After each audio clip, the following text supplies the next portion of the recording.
I'm Elizabeth Nelson, and I'm a member of Ann Arbor City Council. I represent Ward 4. When I first moved to Ann Arbor in 2004, I had a 2.5-year-old and I was pregnant with my second son. And when both my kids were in school, I volunteered a lot at the local elementary school. I ran a drama club where we put on plays. I did that for 6 years. And then some friends and neighbors connected me with other organizations so that I volunteered with AAUW. One year I organized their book sale, which was actually quite a big endeavor. And I continued to volunteer at the Ann Arbor Thrift Shop. I found it really fulfilling, leading groups of kids, putting on these plays. And so I got the bright idea that I would go back to school and get my certification to teach. In 2018, I had been doing long-term subbing jobs. When a teacher has a maternity leave, they need to get a certified teacher to cover that number of weeks. And I had been paying attention to local politics for a while. In 2018, I pulled petitions and I decided I would run for city council. When I first decided I would run for council, I had to talk to people about exactly how you do it. I didn't have any idea. There are county requirements. You have to set up bank accounts and you have to file paperwork so that everything is tracked. There are accountability requirements around being a political candidate. And then a lot of people offered me advice about how to go about it. I got some funny advice about how, you have to set up a committee of advisors. You have to have like 4 or 5 people who are like working with you. I ended up doing none of that. My husband and I basically ran the whole campaign all by ourselves. I didn't have a whole lot of interest in driving my car to any of these neighborhoods and parking and then walking up and down blocks. That just didn't seem very efficient to me. So I rigged up my bicycle and I went to the scrap box because I knew that the scrap box sold materials that I could use to decorate my bike. And I had already decided that my campaign color would be purple. And I was looking for a kind of vinyl that I knew that they sold. Yeah, I biked all over town. I just biked and biked and biked and biked and biked.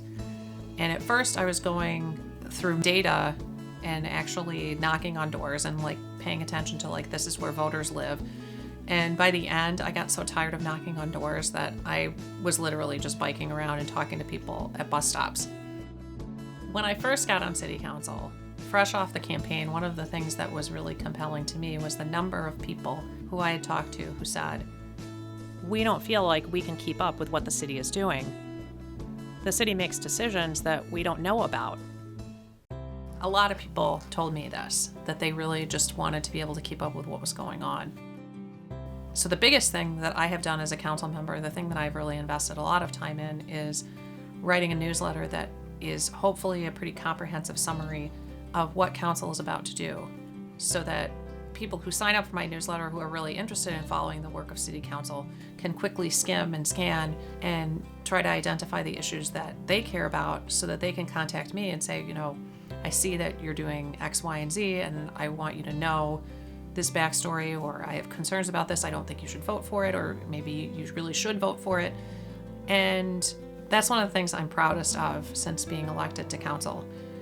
And related to that, I've done a number of other things just trying to make the workings of city government more transparent.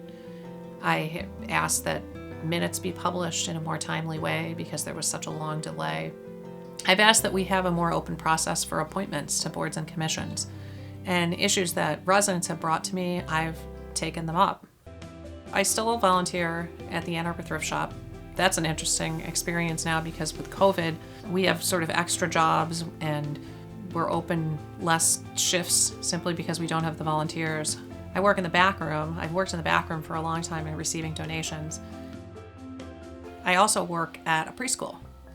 I teach the dinosaur class at a preschool that's basically in my backyard. And we all wear masks all day long. We've been in person since September. And I find that really satisfying. And it's a really good balance with city council. So I teach preschool Monday, Wednesday, and Friday. And I'm able to tell everybody who contacts me related to council business, I'm real flexible on Tuesdays and Thursdays. If you need to meet, if you want to discuss issues, if we need to have a phone call, Tuesdays and Thursdays are the days that I'm available. And so I get to do lots of creative things with the little kids, making dragonflies and ducks and little projects and singing songs and playing games. And then I get to do really serious intellectual policy work with City Council. I'm up for re-election, and I do plan to run again because I really enjoy the work of City Council. And I see the importance of having people on who have some level of experience and some familiarity with what's going on. It was a steep learning curve when I first joined City Council, figuring things out, understanding our procedures, and knowing the best way to move forward to get things done. So I'm not ready to give up this seat yet because I feel like in some ways I've just figured out how to do it. I look forward to continuing to serve Ann Arbor.